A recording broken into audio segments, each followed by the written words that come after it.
꼭 알아야 되는, 그리고 해결해야 되는 과제와 관련 세 번째 과제입니다. 20대 대통령은요, 저는 소위 말해서 20세기와는 다른 선진국을 대한민국이 제일 먼저 만드는, 초석을 다지는 그러한 시간이 되지 않을까 이렇게 생각을 합니다. 저는 사실 자신이 있고요. 그리고 촛불 시민들 때문에 그게 가능하다고 생각하는 사람입니다. 그리고 제가 이제 오늘 주제를 가보지 않은 길을 만드는 대통령이라고 했는데요. 이 이유는 뭐냐면은 밑에 이제 부제를 달았듯이요.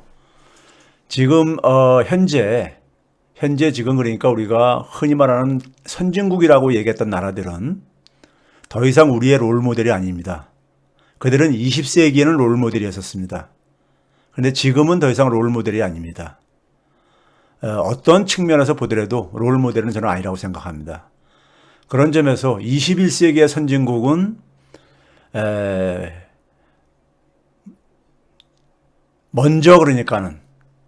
먼저 개척하는 나라가 그러니까 가장 선도 국가가 되는 것이고요. 선도 국가가 되는 것이고 21세기에 우리가 선진국이 될 수 있는 가능성이 저는 대한민국이 굉장히 높다고 보는 사람입니다. 오늘은 좀 제가 이렇게 하면 국뽕 아니냐 이렇게 생각할 수 있겠는데요. 저는 기본적으로 땅을 밟고 하늘을 쳐다보자는 이런 인재니까는 입장입니다. 그래서 꿈을 항상 꾸지만은 그래도 현실에 발을 딛고 꿈을 꾸는 사람입니다. 그런 점에서 그래서 제가 평상시에도 항상 데이터를 가지고 하는 이유도 구체적인 얘기를 가능성이 있어야지만이 됩니다. 자, 제가 이제 말을 처음 푸는 거는요. 20세기의 선진국들이 더 이상 롤 모델이 아닌 이유. 그동안은 제가 여러 번 이제 얘기를 했었습니다. 많은 이제 주제를 가지고요. 그걸 이제 간단하게 좀 정리를 하면 이런 겁니다. 20세기의 선진국들은요. 산업화 시대의 선진국이었었습니다. 산업화 시대요. 소위 우리가 근대화에서 서양이 그러니까 우리가 서구 사회가 앞서갔잖아요. 먼저 근대화를 했잖아요. 그 근대화를 가능하게 했던 것이 이제 산업화였었죠. 근데 산업화 시대가 사실상 막을 내립니다. 미국 같은 경우는 60년대, 그리고 나머지 주요 국가들에서는 한 80년 전후부터 70년대 말부터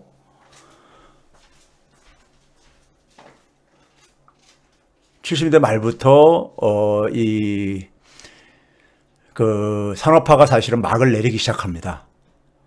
산업화가 막을 내리면서 그 다음 단계로 제대로 순조롭게 진행이 안 되면서요. 그러니까 우리가 흔히 말해서 농업 시대에서 산업 시대로 우리가 이렇게 바뀌면서 딱 이렇게 하루아침에 바뀌는 게 아니잖아요. 하루아침에 바뀌는 게 아니잖아요. 그걸 우리가 흔히 이행기라 그러는데요.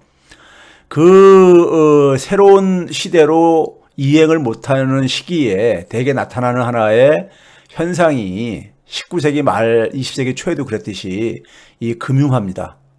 돈들이 그러니까는 실물 분야로 가지 못하면서 금융에서 돈 놓고 돈 먹기 놀이, 거칠게 얘기하면요. 그래서 우리가 흔히 일부 사람들은 카지노 자본주의라 그러죠. 산업화 시대가 막을 내리다 보니까는 선진국가들은요, 20세기 선진국가들은 대부분의 주요한 제도나 시스템들이 바로 이 산업화와 밀접하게 관련되어져 있어요. 선진국가는 왜 선진국가냐면요, 그러니까 그 사회를 유지하고 있는 주요 제도나 시스템들이요, 다 서로 밀접하게 관련돼 있습니다. 관련돼 있어요. 그러다 보니까는 산업화가 막을 내리면서 여러 가지 주요 시스템들이 이제 문제를 일으킵니다. 먼저 이제 금융 시스템이 탈선을 합니다. 탈선을 하고요. 전통적으로 금융의 역할을 해서 탈선을 하게 되고요. 그리고 복지 시스템이 탈선을 하죠. 그래서 우리가 70대 후반부터 서구에서 복지국가의 위기가 도래하죠. 소위 선별복지가 그때 나왔던 겁니다. 처음부터 선별복지를 추구하지 않았었어요. 서구 사회는요. 선별복지가 복지국가의 위기 속에서 나온 겁니다. 복지 지출을 이제 그러니까 줄이려고 하는 하나의 시도에서 나온 거고요. 그 다음에 우리가 자본주의에서 가장 중요한 것은 일자리가 있어야 되는 거잖아요. 임금을 받고 그러니까는 노동을 하면서 임금을 받고 그 임금으로 생존할 수밖에 없는 게 자본주의 사회 속에서 보통 사람들의 모습이기 때문에요. 근데 일자리 시스템이 이제 문제가 생깁니다. 일자리 증가율이 떨어지기 뭐 이런 것이라든가요. 그 다음에 이제 주거 시스템도 주거 제도도 이제 문제를 생겨요. 그래서 미국 같은 경우 보게 되면 90년대부터 빚내서 집 사기. 우리나라 이명박 박근혜 정부 때 많이 얘기가 나왔었더니요. 이런 것들이 진행됩니다. 그러면서 이제 양극화가 불평등이 굉장히 심해지죠. 그리고 소위 말해서 선진국가의 우리가 장점이라는 건 뭐냐면은 선진국가의 장점은 소위 말해서 이 중산층이 두터운 겁니다. 중산층이 두터워야지만이 정치도 발전할 수가 있어요. 민주주의가 발전할 수 있죠. 그런데 소위 말해서 계층 이동의 사다리가 약화되기 시작합니다. 중산층이 두터우려면요. 본인이 그러니까 노력을 하게 되면은 적어도 그러니까 중산층에 진입을 할 수 있는 게 허용이 돼야 되는 건데 그게 이제 그러니까는 약화되기 시작합니다. 그래서 미국 같은 경우 보게 되면은 이 중산층 비중이 굉장히 많이 줄어들었죠. 굉장히 많이 줄어들었습니다. 또 하나는 뭐냐면은 2000년대 들어와서 그렇게 이제 산업화가 막을 내리는 상황 속에서 이제 우리가 흔히 말해서 새로운 기술이 흔히 4차 산업혁명이라고 얘기하는 약장사들이요. 얘기하듯이 경제의 그걸 저는 이제 디지털화, 플랫폼화라고 이제 표현하는데 그 속에서 이제 고용 안정성이 굉장히 약화되지죠. 리키라는 영화 보셨습니까? 리키라는 영화 보시게 되면은 거기도 이제 그 주인공들의 모습이 삶의 모습이 정확하게 잘 나오고 있죠. 나오고 있는데 소위 말해서 24시간 이 소위 대기하고 있는 어떤 노동자들의 모습들이요. 이런 것들이요. 그러니까 20세기에 그러니까 우리가 노동자들이 많은 그러니까 우리가 피를 흘려가면서 쟁취한 노동권이 그러니까는 후퇴하고 불안정해지죠. 거기다 뭐냐면 2010년대 이후에는요. 초양극화가 진행됩니다. 이제는 99대 1이 아니에요. 99대 1이 아닙니다. 0.001, 0.0001%가 그러니까 다 독점하는 초양극화가 진행되고 있습니다. 그러니까 그 불평등이 심해지니까 성장이 둔화될 수밖에 없습니다. 금융위기가 이 불평등 때문에 터졌는데 불평등이 더 진행되고 있는 거예요. 금융위기 이후에요. 그러니까 해결된 게 없는 거죠. 근본적으로요. 그러니까 성장률이 둔화됩니다. 성장률이 둔화되니까는 금리를 못 올리죠. 경제학에서는 경제 문제가 생겼을 때 가장 핵심적인 처방이 뭐냐면 통화정책입니다. 돈을 푸는 거예요. 금리를 낮추고 돈을 푸는 겁니다. 그래서 지금 주요 국가들 보게 되면 금리가 초저금리잖아요. 역사상 이렇게 금리가 낮았을 때가 없잖아요. 거기다가 양적 완화라고 해가지고 중앙은행에서 돈 찍는 게 굉장히 익숙해졌잖아요. 지난 10몇 년 동안에요. 돈을 그렇게 풀어대다 보니까요. 기업들은 자금 조달 비용이 좀 이제 줄어드는 측면이 있지만은 반대로 뭐냐면요. 좀비 기업들이 그러니까 뭐냐면 금리가 낮아지니까는 소위 말해서 우리가 자기가 대출 금리가 0%라면은 수익을 못 내도 견딜 수가 있는 거예요. 이자율이 만약에 3%로 대출 받았으면 3% 이상 수익을 내야 되잖아요. 돈을 빌려 가지고요. 소위 말해서 그러니까는 수익성이 낮은 이런 기업들이 증가합니다. 그리고 이런 기업들이 수익성이 낮은 기업들이 수명이 연장돼지죠. 그러니까 경제 전체적으로는 생산성과 성장이 또 둔화되어져요. 성장이 둔화되고 그러니까 또 금리를 못 올리죠. 계속 돈을 풀어야 되죠. 그러니까 저금리 함정이 악순환에 빠져 있어요. 경제학 교과서에서 경기가 침체됐을 때 그러니까는 대응할 수 있는 가장 최고의 그러니까는 수단이 뭐냐면 통화정책이에요. 근데 통화정책을 지금 제로금리까지 내렸었는데도 이게 그러니까 더 이상 경제를 활력 있게 못 만드는 거예요. 그러니까 사실 교과서적인 처방이 그러니까 더 이상 없는 겁니다. 거기다가 지난 주에도 얘기했지만은 학교 교육 시스템이 작동이 안 되고 있습니다. 학교 교육 시스템이요. 그러면서 혁신도 그러니까 당연히 그러니까 안 일어나고 있습니다. 혁신의 원동력은 사람이거든요. 사람입니다. 그 속에서 뭐냐면 가장 고통을 받는 게 물론 많은 경제적인 취약계층들이 고통을 받지만은 청년들입니다. 희망을 가질 수 없으니까요. 그래서 뭐냐면은 소위 말해서 같은 세대 안에서도 불평등이 심해지지만은 세대 간, 부모 세대하고 자녀 세대 간에 이 소위 말해서 그러니까는 부모 세대들보다 더 잘 살 가능성이 자꾸만 줄어들고 있죠. 자녀 세대들은요. 이런 상황 속에서 코로나19 재난은 이 앞에서 진행되었던 이런 문제를 에다가 그냥 또 KO 펀치를 마지막 인재니까는 그러기 상태에 있는 사람한테 마지막 그러니까 카운터 펀치를 날린 겁니다. 이 코로나 재난이 가장 집중적으로 타격을 미치는 게 또 청년이에요. 왜 그런가 한번 봐보세요. 코로나로 인해서 가장 타격을 받은 업종이 뭐죠? 대표적으로요? 서비스 업종입니다. 청년들이 서비스 업종에 굉장히 그러니까 뭐냐면 비정규직이라든가 무슨 이런 임시직 이런 걸로 많이들 일을 하잖아요. 근데 서비스 업종이 가장 타격을 받았잖아요. 그렇죠? 그러다 보니까 청년들이 가장 이제 이 타격을 받고 청년들이 그러니까 굉장히 지금 힘들어하고 있는 거예요. 자, 이런 부분들이 사실 그러니까는 일시적인 문제가 아니라 산업화가 막을 내리면서 산업화에 그러니까 우리가 기본적인 그 기반은 뭐냐면 산업 문명이죠. 문명이라는 것은 우리가 사람들의 총체적인 삶의 양식들, 그 사회 질서, 문화 이런 것들이잖아요. 산업화 시대의 그 산업 문명이 총체적으로 위기에 놓여 있는 겁니다. 근데 이 위기 앞에서 해법을 찾지 못하고 있는 거예요. 그리고 무기력증을 보이고 있는 겁니다. 무기력증을요. 20세기의 선진국이라는 나라들이요. 예? 이게 지금 현실이에요. 이 현실을 직시를 해야 됩니다. 예? 직시를 해야 돼요. 그러니까 뭐 돈을 계속 푸는데 이게 항상 금융시장 같은 데 보게 되면은 항상 말이 나오는 게 뭡니까? 언제 저게 버블이 터질까? 예? 뭐 이런 거예요. 그러니까요. 그러니까 시한폭탄은 계속해서 그러니까 우리가 안고 사는 그러니까는. 예? 그러니까 개인은 그러니까는 고용이 불안하고 노후도 불안하고 미래도 불안한데 기업이나 국가도 마찬가지로 불안 속에서 계속 있는 겁니다. 대부분 많은 이제 이 경제 주체들이요.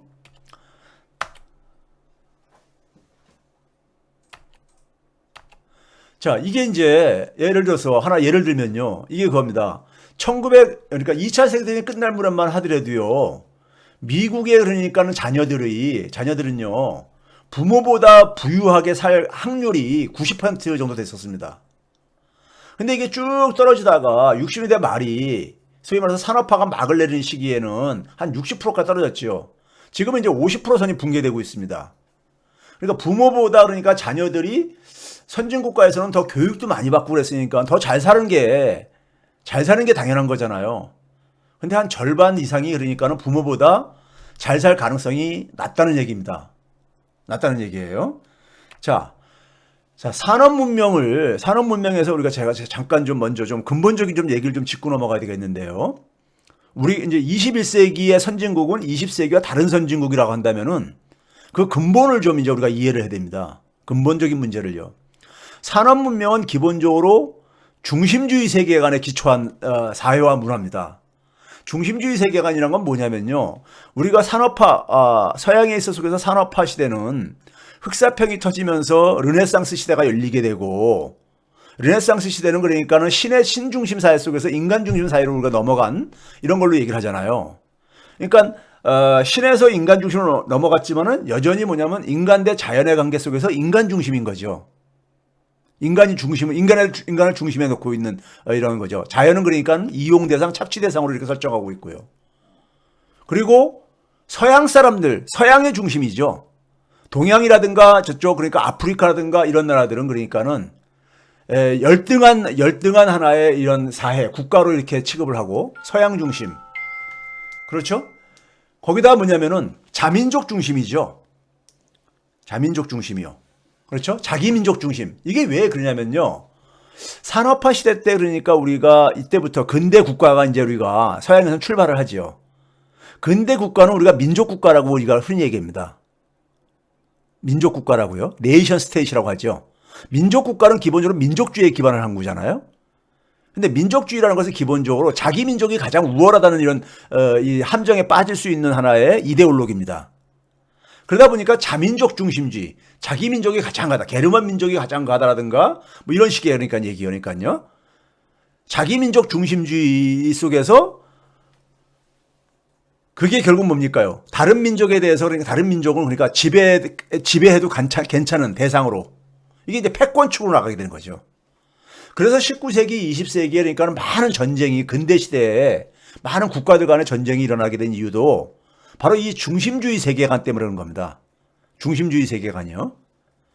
그런데 코로나19, 코비드19 재난이 이 중심주의 세계관이 기본적으로 얼마나 문제가 있는지를 이게 드러냈죠. 소위 말해서 서양이 가지고 있는 중심주의 세계관의 문화라는 건 개인주의 문화인데 개인주의 문화가 얼마나 그러니까 코로나 재난을 대응하는데 얼마나 취약한지를 드러냈죠. 그러니까 서양 사람들이 초창기에 그러니까는 마스크 쓰는 것에 대해서 굉장히 불편함을 느끼고 그걸 그러니까는 제대로 협조가 안 이루어졌던 이유도 개인의 신체 부분에 대한 존엄, 어떤 자유 이런 것을 굉장히 이제 그러니까는 이 소위 존중해주는 이런 문화다 보니까는 그게 스스로 그러니까는 협력하는데 굉장히 자기 자유를 그러니까 스스로 통제하는데 굉장히 익숙치가 않은 문화죠. 그다음에 뭐냐면 개별 국가들이 다 자국 중심주의로 이렇게 자국 이익 우선주의로 이렇게 접근을 했죠. 그러면서 사태를 굉장히 더 악화시켰죠. 그렇죠? 근데 이러한 상황 속에서 이제 민주주의가 굉장히 위기가 확산되고 있습니다. 근데 이러한 상황 속에서 결국은 이런 문제를 해결하려면은 정치가 그러니까는 이 역할을 해야 됩니다. 근데 정치는 실종되어 있죠. 양극화가 심해지다 보니까는 정치도 그러니까 자기 지지 기반만 목소리를 내는 근본적인 건 뭐냐? 철학과 리더십의 빈곤이죠. 산업 문명은 막을 내렸는데 새로운 사회를 건설해야 될 철학이나 사상이 굉장히 빈곤한 거죠. 그래서 우리가 코로나19 재난은요, 뭘 우리한테 던져줬습니까요? 세상이 다 연결되어 있다는 코로나19 재난의 특징이 뭡니까요? 굉장히 감염 속도가 빠른 거잖아요. 그러니까 모두가 자유로워져야지만이 나도 자신도 자유로울 수가 있다는 거. 그렇죠? 그러니까 뭐 그러니까 전통적인 선진국만 그러니까 방역을 해서 끝나는 문제가 아니잖아요. 왜 그렇습니까? 모두가 다 연결된 우리가 세계 속에 살고 있거든요. 그럼 모두가 연결된 세계에서는 중심주의 세계관은 뭐냐면은 자기 국가 중심, 자기 중심 뭐 이런 거란 말이에요. 그런데 연결된 세계 속에서는 혼자만 그러니까 살겠다고 하는 것은 안 되는 거잖아요. 지금 뭐냐면은 코로나19는 우리한테 호혜주의 세계관으로 바꿀 걸 요구를 하고 있는 겁니다. 호혜주의 세계관으로요. 연결의 세계에서는 국가 내에서뿐만 아니라 국가 범위를 넘어서서 연대와 협력과 자율성 이런 새로운 가치와 규범을 요구하는 거예요. 혼자만 그러니까 자유로울 수가 없다는 것을 보여준 겁니다. 그런데 우리가 산업 문명에서는 이게 그러니까는 준비가 안 돼 있다 이겁니다. 개인주의 문화에서는요. 그런데 거기다가 우리 사회를 한번 보기 전에요. 자, 이 중심주의 세계관이 아까 이제 그러니까 우리가 다시 한번 좀 강조를 하다 보면요. 이런 겁니다. 중심 대 주변이라고 설정하는 거죠. 서양이 중심이고 나머지 동양이나 아프리카는 주변인 겁니다. 여기서 뭐냐면 중심은 주변한테 영향을 미칠 수 있어도 주변은 중심한테 영향을 미칠 수 없다는. 그리고 인간 대 자연. 예를 들어서 그러니까 중심주의 세계관은요. 자연은 그러니까 이용 대상, 착취 대상으로 이렇게 설정하죠. 남성 대 여성, 백인 대 유색인종. 그 다음에 우리가 이번에 오세훈 후보가 얘기하는 강남 대 비강남. 이게 중심주의 세계관이 그대로 이게 우리가 일상생활 속에서 소위 선이냐 악이냐 이런 식으로 우리 구분하는요. 제가 미국에 있을 때 백인들한테 80년대 얘기인데도요. 유색인종을 영어로 뭐라고 표현합니까? 컬러드 피플이라고 하잖아요. 컬러드 피플이요. 백인들은 화이트 피플이라고 그러고요. 그렇죠? 그래서 야 화이트는 그러니까 컬러가 아니냐 제가 이제 그랬었어요. 백인 친구들한테요. 예? 백인은 그러니까 컬러가 아니냐고. 백색은 컬러가 아니냐. 제가 이제 이런 얘기를 했었습니다. 컬러면은 왜 그러니까는 나머지 백인 이해는 다 그러니까 이제 컬러드 피플이 돼야 되냐. 예? 얼마나 그게 이제 뭐냐면 백인 중심주의 이거잖아요. 근데 오세훈 후보가 강남 대 비강남 얘기했어요. 이 의식 속에 뭐가 있냐면요. 우리 이제 그러니까 소위 말해서 비서구 사회는 산업 문명의 세계관이 식민지적인 특성을 갖고 있습니다. 식민지적인 특성을 갖고 있어요. 제가 오늘 요거 얘기를 좀 잠깐 하고 넘어가려는데요. 대한민국에서 소위 말해서 대한민국의 보수라고 얘기하는 이른바 보수죠. 이른바 보수. 저는 이걸 이렇게 부르기를 싫어합니다. 보수라고 불리기를 싫어합니다. 대한민국의 이른바 보수하고 자칭 보수하고 서구 보수의 차이를 우리가 알아야 됩니다. 차이가 있으면은 용어도 달라야 되는 거예요. 예? 용어도 달라야 되는 겁니다. 서양의 보수는 뭐냐면요. 아까 앞에서 얘기했듯이 민족주의에 기반을 해가지고 등장한 하나의 이런 계층들입니다. 민족주의는 뭐예요? 자기 민족 우선주의다 보니까 자기 민족 이 중심주의다 보니까는 다른 나라한테 식민지 당하는 걸 용납할 수가 없어요. 예? 그래서 되게 식민지 경험이 부재합니다. 자국의 이익, 국가 이익이 그러니까는 국가 이익이 굉장히 중요합니다. 서양에서는 보수든 진보든 간에요. 왜? 그게 바로 민족주의에 바탕을 두고 있기 때문에 그런 거예요. 자기 민족 그러니까는 소위 자기 민족이 가장 잘난 민족이다 이런 사고예요. 그래서 유럽에 있는 국가들이 식민지 비슷하게 다른 나라한테 그러니까 지배를 받았던 게 2차 대전 때잖아요. 2차 대전이 끝나고 난 이후에 유럽의 많은 국가들에서 나치 부역자들을 처단합니다. 우리가 나치 부역자 처단하면 프랑스를 떠올리는데 프랑스보다 나머지 국가들에서 네덜란드나 이런 데서 더 많이 처단했어요. 근데 이 처단하는 데 속에서 좌냐 우냐 좌파 우파 이게 없었습니다. 철저하게 다들 처단했어요. 철저하게 처단했습니다. 왜 그러냐면요. 이게 민족 반역자거든요. 민족 반역자인 거예요. 나치에 이렇게 협력한 이게 민족 반역자인 거예요. 그러니까 민족 반역자는 뭐예요? 민족의 이익에 반하는 사람들이잖아요. 반하는 사람이잖아요. 그러니까 이걸 청산을 하지 않으면은 사회가 그러니까 계속 분열된다 이거예요. 분열되고 갈등이 일어난다 이거예요. 그래서 그 분열을 차단하고 통합을 하기 위해서 이걸 청산을 한 겁니다. 그래서 드골이 그러니까 유명한 얘기 했잖아요. 애국적 국민에게는 상을 주고 민족 배반자나 범죄자에게는 벌을 주어야만 비로소 국민들을 단결시킬 수 있다 그랬어요. 우리나라하고는 정반대로 얘기해요. 우리나라는 뭐냐면은 그러니까는 그냥 통합을 하라 그러잖아요. 그냥요. 저기 가고요. 예? 자, 이게요. 한국 사회는 저는 진보와 보수의 이런 프레임이 아닙니다. 오늘부터요, 여러분들이요. 진보 보수로 부르면 안 됩니다. 서양 사회에서는 진보 보수가 맞아요. 서양 사회에서 진보와 보수의 공통점은 뭐냐? 국가 이익은 다 공유를 합니다. 근데 우리나라에서 이른바 보수는요, 보수가 아니라 정확히는 뭐냐면 저는 이제 매판 세력입니다. 매판이란 용어가 매판적 자본이라고 해가지고 60년대 나왔던 하나의 이 용어다 보니까 교수님이 옛날 60년대 용어를 다시 끄집어낸다 그러는데 그 이유가 있습니다. 매판이라는 게 무슨 뜻이냐면요. 이게 팔매자잖아요. 예? 이게 뭐냐면 외세의 지배와 착취가 실현되는 과정에서 개인적 이득을 추구하는 게 바로 이 매판의 뜻입니다. 매판의 뜻이에요. 그러니까 제가 늘 얘기하잖아요. 우리나라는 임진왜란 병자호란 이후에 임진왜란 병자호란이 뭘 보여줬습니까? 국가가 뭐냐면은 국민을 못 지켜준 거예요. 국가는 기본적으로 존재 이유가 뭡니까? 국민의 생명과 재산을 지켜주도록 의무가 있어요. 그걸 못한 거예요. 선조가 야반도주했잖아요. 그러면서 국가가 그러니까는 그러한 권위가 붕괴되어지면서 그 속에서 뭐냐면은 소위 지배 엘리트 세력들은 뭐냐면은 대한민국에 있어서 그러니까는 자기들보다 힘이 센 사람들은 정부가 아니라 저 외세인 거예요. 외세요. 그 외세는 그러니까는 조선을 지배하고 지금 대한민국을 지배하고 하면서 그래서 또 착취를 하면서 착취를 하려고 하고 있단 말이에요. 그런데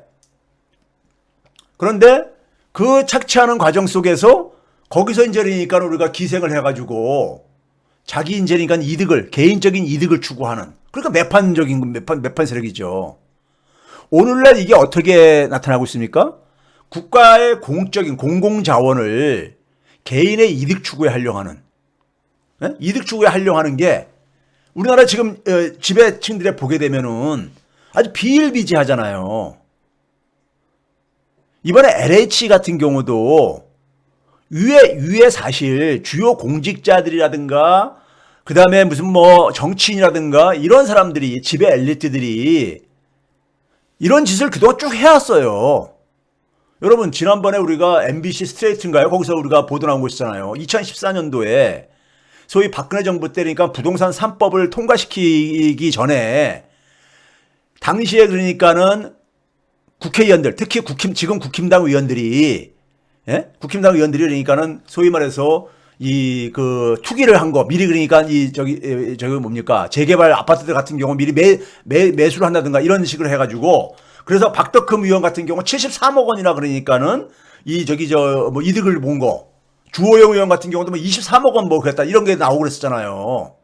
그게 뭡니까요? 국회의원들이 그러니까는 미리 그러니까는 그 선취득한 정보를 활용을 해가지고 그런 자기 개인의 이득 추구에 하려고 한 거잖아요. 소위 요즘 말하는 이해충돌 문제입니다. 이해충돌 문제. 이 이해충돌 문제는요. LH 같은 데 공공기관에만 있는 게 아니에요. 제가 그랬잖아요. 모피아도 마찬가지로 이해충돌이라 했잖아요. 기재부 출신들이 금융위원회 갔다가 그다음에 뭐냐면 금융위원회가 감독하고 저기 관리를 해야 될 대상에 거기 금융자본에 그러니까는 거기에 이익을 대변하는데 장으로 가서 로비 역할을 하고 있다는 이런 얘기 했잖아요. 그것도 이해충돌이에요. 그렇죠? 우리 사회는 이 이해충돌이 굉장히 광범위하게 존재하고 있어요. 선진국가는 이게 그렇지가 않아요. 예? 이 이해충돌. 그러다 보니까는 일반 보통 사람들은 못하는 사람이 바보 같은 느낌이 드는 거예요. 그러니까. 예? 자, 우리나라의 소위 말해서 지배층들, 보수라고 하는 사람들은 이런 성격을 갖고 있다고요. 이런 성격을. 근데 이건 보수가 아니에요. 우리나라 보수는 뭡니까요? 침략자 일본을 옹호하잖아요. 서양의 보수가 어디 그렇습니까요? 아니, 그렇다면 남의 나라 국기를 흔들면서, 집회한 광화문 집회 같은 데를 보면은 미국 국기 흔들면서 이스라엘 국기 흔들면서 하는 그럼 자국을 비하해. 대한민국은 비하하죠. 이게 무슨 보수예요. 보수는 자기 나라에 대한 자긍심을 갖고 있고 자기 나라의 이익에 대해서 이익을 기본적으로 지키는 것을 최소한의 의무로 생각을 하고 있다고요. 그리고 분단 체제를 지지하는 게 이게 무슨 보수입니까? 분단 속에서 제일 이익 보는 게 누구예요? 외세잖아요, 외세요. 그렇죠? 미국, 중국, 일본, 뭐 러시아 다 외세들이 이익 보는 거잖아요. 그 분단 체제를 지지한다는 얘기는 뭡니까? 외세의 지배 속에서 지배하는 과정 속에서 자신의 개인의 이득을 추구할 수 있기 때문에 지지하는 거 아니겠습니까? 조중동이라든가 우리나라 자칭 보수들이요. 그래서 우리나라의 이 보수는 보수가 아닙니다. 보수가 아니에요. 지식인들이 이건 굉장히 문제가 있는 거예요. 지식인들이 왜 이렇게 이런 진보 대 보수라는 용어를 갖다가 이 프레임을 가지고 그냥 이렇게 쓰고 있냐면요. 외국 가서 공부했는데 외국의 지식인들이 보수와 진보라는 용어를 쓰니까 그걸 그대로 수입해다 그냥 쓰는 거예요. 자기 나라에, 자기 사회에 자기가 발을 딛고 사는, 예? 보통 사람들이, 그러니까 우리가 살아가는 삶의 현장의 문제를 우리 눈으로, 우리 언어로 해석을 해가지고 다른 나라하고 다르면은 독자적인 개념을 만들어야 되는데, 그냥 그걸 안 하고 그냥 수입한 걸 가지고, 예? 지식인들의 이건 식민지성입니다. 자기 학문이 없다 보니까는. 그러니까 그러다 보니까는 진보 대 보수, 진보하고 보수는요 어떻게 봅니까요? 같이 공존할 수 있는 대상인 거예요. 서양에서처럼요. 서양처럼 우리나라의 그러니까 이것들도 진보와 보수 이 개념이 적용이 가능하면요 공존할 수 있는 거죠. 그러면 통합이라든가 사면이나 협치 논리가 맞아요. 예? 맞죠? 예? 같이 공존을 해야 되니까. 왜요? 진보와 보수는 기본적으로 사회를 바라보는, 역사를 바라보는 관점의 차이가 다른 거잖아요. 다른 것은 공존할 수 있는 거예요. 그런데 우리나라의 보수, 이른바 보수는요, 보수가 아니라 불의라든가 불공정이라든가 매판 세력인 거예요. 저는 이걸 가지고 그래서 불의 세력이라고 부르자. 매판 세력이라고 하게 되면 너무 60년대 냄새가 나가지고 여러분들이 불편하다면은 의롭지 않은 세력인 거죠. 예? 이 불의 세력들이 우리 사회의 불공정성을 구조화시키는 암적인 존재입니다. 암적인 존재예요. 노무현 대통령이 반칙과 특권이 없는 사람 사는 세상을 얘기한 게 바로 이걸 얘기한 거예요. 그러니까요. 불공정하게. 반칙을 통해서 그러니까는 자신의 개인의 이득을 추구하는 국가의 공공자원을 이용을 해가지고, 예? 그러다 보니까는 촛불 시민과는 이 반칙과 특권에 의존을 해가지고 자신의 그 개인적인 이득을 추구하는 세력들이 이게 공존이 가능합니까? 공존이 가능하냐고요. 그리고 이런 상황 속에서 사면 협치하니까는 국민들이 그러니까 뒤집어진 거죠. 예? 정치인들이 그런 소리 하고 앉았으니까. 예? 촛불 시민은 기본적으로 정체성이 뭡니까요? 노무현 대통령이 얘기한 반칙과 특권 없는 세상을 만들겠다는 게 촛불 시민들의 정서잖아요. 저거잖아요. 상식이잖아요. 그런데 반칙과 특권을 통해서 자신의 개인의 이득을 만들어내는 이러한 세력들을 하고 어떻게 우리가 같이 그러니까는 공존을 같이 그러니까 같이 살 수가 있냐고요. 그러면 어떤 사람은 그래요. 그러면 그거 어떻게 저 사람들하고 우리가 언제까지 계속 갈등을 하고 싸움하고서 지내냐 이거예요. 아니죠. 우리 사회를 공정성이 지배하게, 정의가 지배하게. 우리 사회 불공정한 거 되게 많잖아요. 공정성은요, 자와 우가 없습니다. 고대 시대 때도 사회를 운영하는 데 속에서는 공정성이 가장 기본적인 원리예요. 사회라는 게 뭡니까? 사람이 함께 살아가는 게 사회잖아요. 그 사회를 운영하는 데 속에서 공정성은 동서고금을 떠나서 기본적인 사회 운영 원리예요. 그러면 공정성을 강화하잖아요?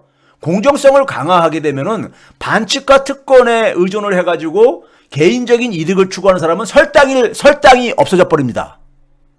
설당이 없어져 버리는 거예요. 그러면 대다수 국민들은 공정성을 강화하는데 박수를 보내죠. 예? 그걸 왜 싫어하겠습니까? 아주 극소수들, 반칙과 특권을 가지고 잘 먹고 부를 축적했던 사람들만 그걸 싫어하겠죠. 조중동, 재벌, 이런 특권층들만요. 대다수 국민들은 사회의 공정성을 강화하는 거에 대해서 반대할 이유가 없는 거잖아요. 지금 무슨 얘기냐? 공정성을 강화를 하면은요, 자연히 뭐냐면 이 불의 세력은, 매판 세력은 어떻게 됩니까? 정리가 됩니다. 사회로부터 분리가 되는 거죠. 우리 쓰레기 분리수거 하듯이요. 예? 쓰레기 분리수거를 할 대상인 거잖아요. 이들하고 어떻게 우리가 같이 공조를 하고 같이 협치를 한다고 얘기를 하냐고요. 예? 그럼 여러분들 그래요. 그러면 국힘당 빼고 그러니까 모든 걸 다 여당 혼자서 이 강행 처리해야 되는 겁니까? 이렇게 얘기하는데 아니죠. 강행 처리하는 것에 기준이 있는 거죠. 국민 대다수가 동의하는 거, 그리고 우리 사회의 공정성을 강화하는 것들은 국힘당이 반대해도 강행 처리해야죠. 그럼 국민들은 박수 보낸다고요. 정파적인 이익을 가지고 국민 대다수한테 동의를 못 받는 거를 민주당이 혼자서 강행 처리하면은 국민들이 욕하겠지만은 그게 아니라 우리 사회 공정성을 강화하는 방향으로 하는데 국힘당이 태클을 걸어. 그러면은 그것은 그냥 강행 처리도 된다 이겁니다. 그러라고 180석 준 거 아니에요. 예? 그리고 공정성을 강화하면은 그러니까 반칙과 특권을 가지고 자신의 개인적인 이득을 추구하는 세력들은요, 분리수거가 됩니다. 분리수거가 자연적으로요. 예? 분리수거가 되는 거잖아요. 그거를 제대로 안 하는 거예요. 그걸 제대로 안 하니까, 예? 국민들이 화가 나는 거죠. 그렇죠?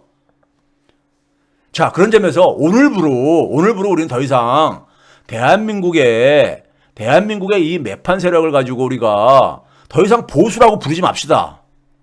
보수와 진보 이게 아니에요. 우리 사회 속에서 진보 세력은 뭐냐? 공정 세력입니다.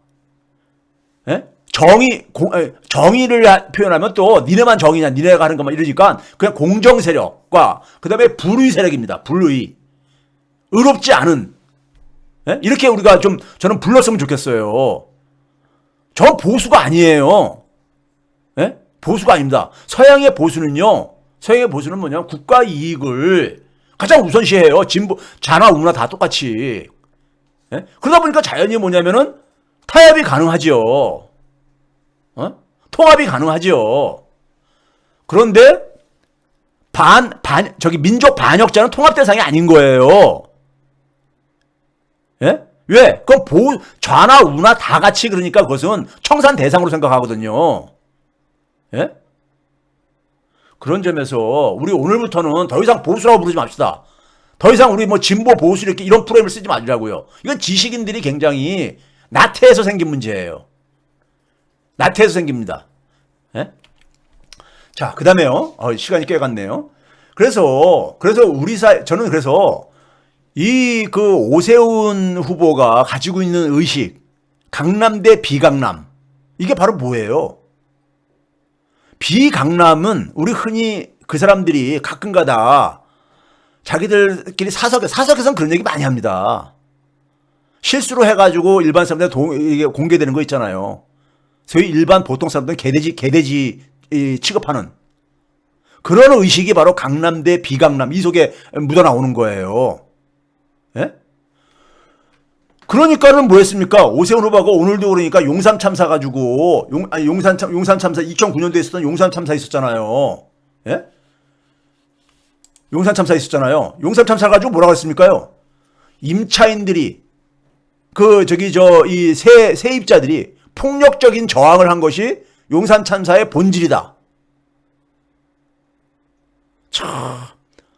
이 사람들한테는요, 기본적으로 과거에 그러니까는 이 양반 쌍놈 이 사고가 여전히 있는 사람들인 거예요. 항상 보통 사람들은 이용 대상인 거야. 예? 그리고 자기들이 권력을 잡으면 어떻게 하느냐? 아까 앞에서 얘기했듯이요. 예? 공공자원을 그러니까 자신의 사적인 개인적인 이득 추구에 이용을 하잖아요. 그게 오세훈 씨 내곡동에서 드러난 거고 박형준 씨 다 그 특혜와 반칙을 가지고 가고 있잖아요. 그렇죠?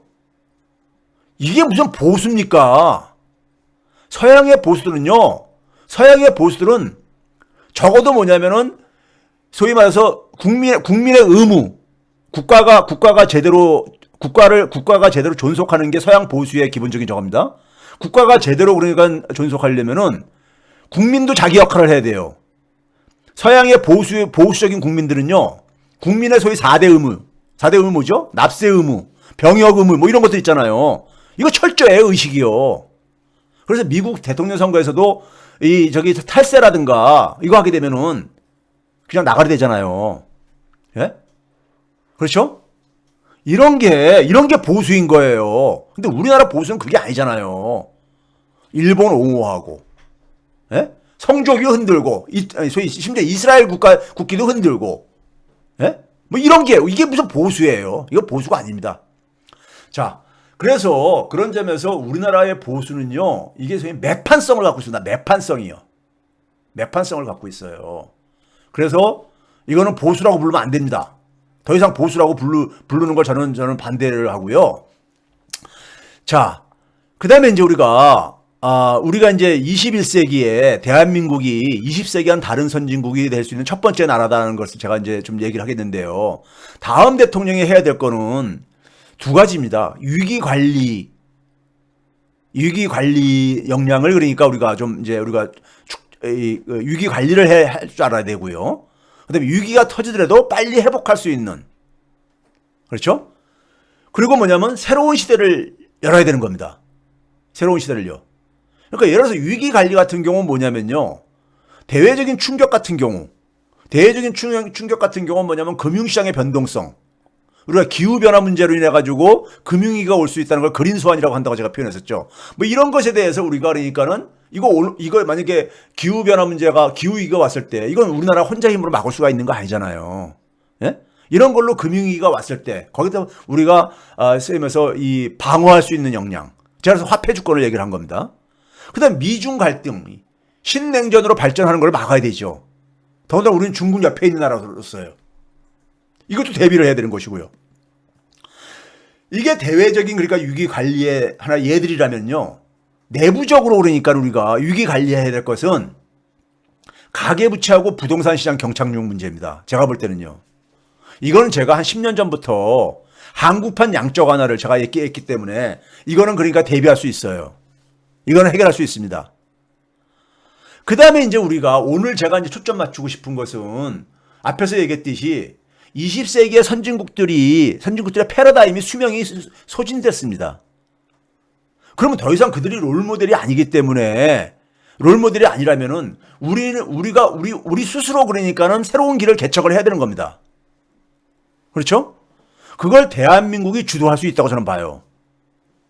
그걸 하기 위해서 가장 중요한 게 뭐냐? 저는 공정성을 강화해야 된다.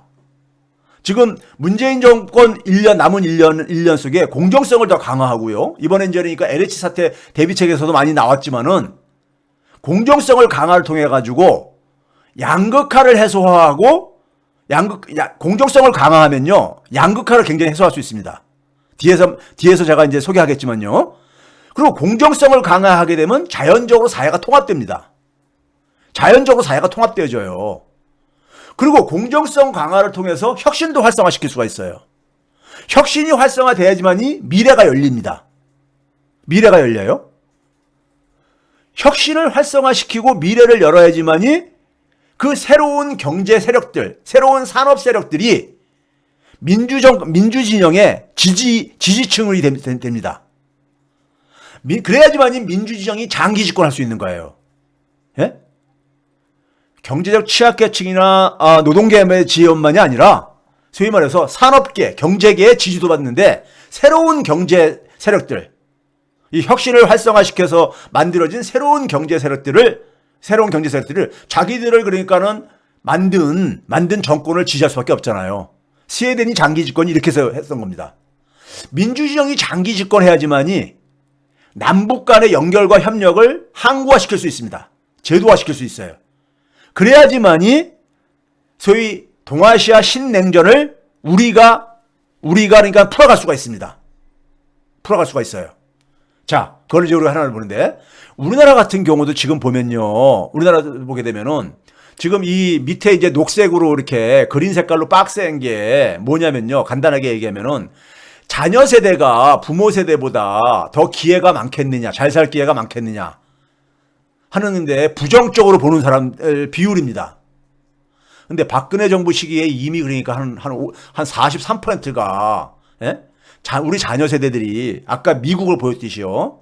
부모들보다 별로 그러니까는 잘 살 것 같지가 않은 거죠. 그렇죠? 자, 그 다음에 우리나라의 불평등이 얼마나 심하냐?